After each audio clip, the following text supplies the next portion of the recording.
Dear students, कैसे हैं आप सब लोग। उम्मीद है आप सब लोग ठीक होंगे। आज की वीडियो में हम बात करेंगे प्योरली एलिजिबिलिटी के हवाले से कि कौन कौन स्टूडेंट्स इसमें पर्टिकुलरली एलिजिबल हैं, क्योंकि काफ़ी सारे स्टूडेंट्स कंफ्यूज हैं।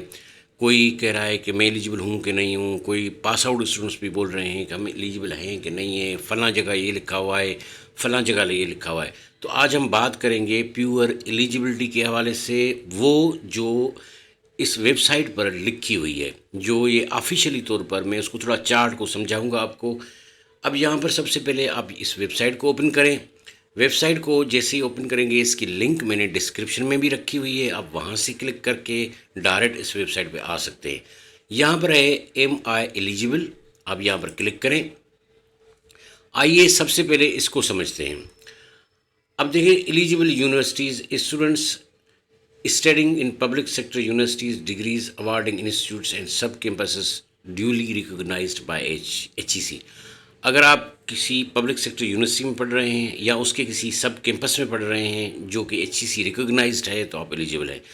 सबसे पहले मैं आपको बताऊं कि अगर आप अफिलिएटेड कॉलेज के स्टूडेंट हैं, जो किसी यूनिवर्सिटी से अफिलिएटेड हो, तो उसमें आप एलिजिबल नहीं हैं। आप वो फॉर्म नहीं भर सकते। अगर आप भरेंगे भी, फिल भी करेंगे, तो कल को आपका फॉर्म रिजेक्ट हो जाएगा।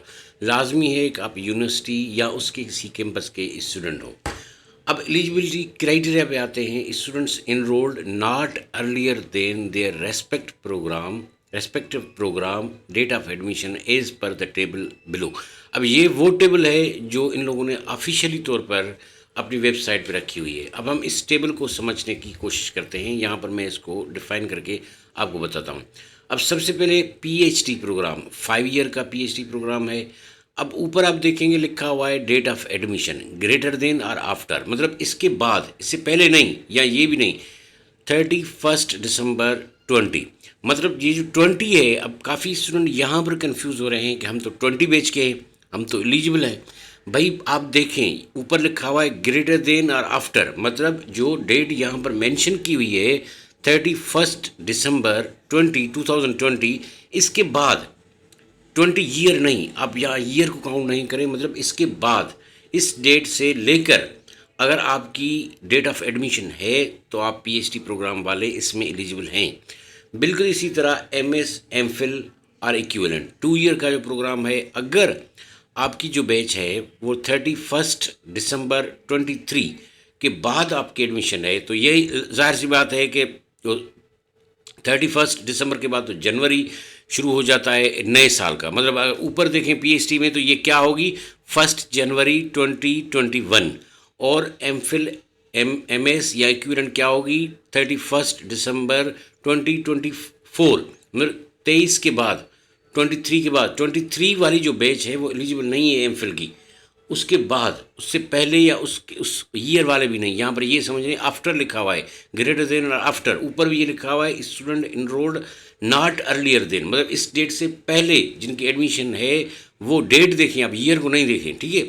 उसके बाद MBA 3.5 ईयर्स, कुछ यूनिवर्सिटीज़ में ये 4 ईयर्स की है, 30 जून 2022।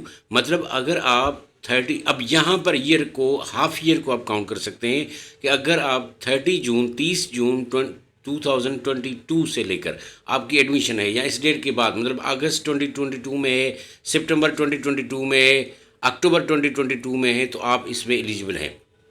उसके बाद यहाँ पर हमारे पास है MBA 2.5 वाले, कहाँ से, 30 जून 2023, मतलब 30 जून 2023 के बाद 23 का हाफ इसमें इंक्लूड होगा। और MBA 1.5 ईयर्स वाले, जो कि 2 ईयर्स में भी ये शामिल हो जाते हैं, वो 30 जून 2024 से लेकर इनको आप यहाँ पर जो इंक्लूड कर दें। अब आते हैं मास्टर्स 16 ईयर्स, जिसको हम जो है वो मास्टर्स 16 ईयर एजुकेशन 2 ईयर्स। अगर आपकी एडमिशन 31 दिसंबर 2023, मतलब अब यहाँ पर ये डेट हम कौन सी काउंट करेंगे, 1 जनवरी 2024। अगर आप मास्टर्स, मतलब आपकी एडमिशन जो है वो 31 जनवरी 2024 से है, तो आप एलिजिबल हैं। उसके बाद अंडर ग्रेजुएट 5 ईयर्स, जो कि लॉ, फार्मेसी, इस तरह के स्टूडेंट हैं, तो यहाँ पर है 31 दिसंबर 2020, मतलब यहाँ पर ये इस डेट के बाद 20 बैच वाले नहीं, क्योंकि 20 बैच वाले तो 31 दिसंबर तक मतलब वो तो नहीं ले सकते, वो तो अभी मतलब पास आउट हो गए। तो अब यहाँ पर बैच कौन सी काउंट हो गई? 1 जनवरी 2021 हम बात कर रहे हैं अंडर ग्रेजुएट 5 ईयर्स की, मतलब 2021 जनवरी में आपकी बैच जो आई हुई है, आप एलिजिबल हैं, जो कि अभी इस वक्त आप फाइनल ईयर के स्टूडेंट हैं। मतलब जो इनरोल स्टूडेंट हैं, जो ऑन बोर्ड स्टूडेंट्स हैं, वो इस स्कीम से फ़ायदा उठा सकते हैं। बिल्कुल इसी तरह लास्ट में अंडर ग्रेजुएट 4 ईयर्स, अब इनकी एडमिशन कब है? 31 दिसंबर 2021, मतलब 21 यहाँ पर ख़त्म हो गया है। 21 की 31 दिसंबर बता रहा है, मतलब 31 दिसंबर तक ईयर 2021 तो एंड हो गया। अब हम कौन सा ईयर काउंट करेंगे? 1 जनवरी 2022, 22, 23, 24, 25, जो कि अभी इस वक्त फाइनल ईयर में। तो मतलब ये है कि आपकी एडमिशन में अभी तक यूनिवर्सिटी में चल रही है, मतलब इस वक्त तक जब हम बात कर रहे हैं, लैपटॉप स्कीम अनाउंस हुई है, आप यूनिवर्सिटी के इनरोल स्टूडेंट हैं, आप पास आउट नहीं हुए हैं भले। अच्छा, काफ़ी सारे स्टूडेंट ये पूछ रहे हैं कि सर हमारे रिजल्ट तो अभी तक डिक्लेयर नहीं हुई है, हमें मार्कशीट तो नहीं मिली है। भाई मार्कशीट मिली है नहीं मिली है ये एक अलग चीज़ है, लेकिन आपकी बैच कंप्लीट हो चुकी है 4 ईयर्स की। जैसे मैं एग्जाम्पल दे दूँ, जो अंडर ग्रेजुएट 4 ईयर प्रोग्राम वाले हैं, जिनकी अगर एडमिशन 2021 में है, तो 2021 first year, 22 second year, 23 third year, 24 four year या फाइनल ईयर, मतलब दिसंबर 24 में वो पास आउट हो चुके हैं। अब 2025 चल रहा है, रिजल्ट आपकी नहीं आई, मार्कशीट्स आपकी नहीं आई, वो एक अलग चीज़ है, उससे कोई लेना देना कोई वास्ता नहीं है। लेकिन हम यहाँ पर बात कर रहे हैं कि आपकी बैच पास आउट है। अब यहाँ पर नीचे आते हैं, note students who are registered for degree programmes before the date of admission mentioned in the table are not eligible. Red letters में लिखा हुआ है वाज़ेह तौर पर कि जो ऊपर टेबल में हमने डेट्स बताई हुई हैं उससे पहले, मतलब अगर आपकी दिसंबर के फर्स्ट में भी एडमिशन है फिर भी आप एलिजिबल नहीं है, तो आप इसके लिए एलिजिबल नहीं है। The completion date and date of the degree programme will automatically adjusted by the system. मतलब जब हम फॉर्म भरेंगे, फिल करेंगे, तो उसमें ऑटोमेटिकली वो जो एंड डेट है वो काउंट हो जाएगा। अच्छा, मैं फॉर्म का भी यहाँ पर थोड़ा सा बताऊँ। अब जो एप्लीकेशन फॉर्म है वो अभी तक फुली फंक्शनल नहीं हुआ है, उसमें काफ़ी काम है वो जो बैकएंड पे चल रहा है। तो ये ओपन तो कर दिया गया है, लेकिन काफ़ी जैसे डिपार्टमेंट्स नहीं आ रही हैं, कैंपसेस नहीं आ रही हैं, तो उसके लिए थोड़ा वेट करें।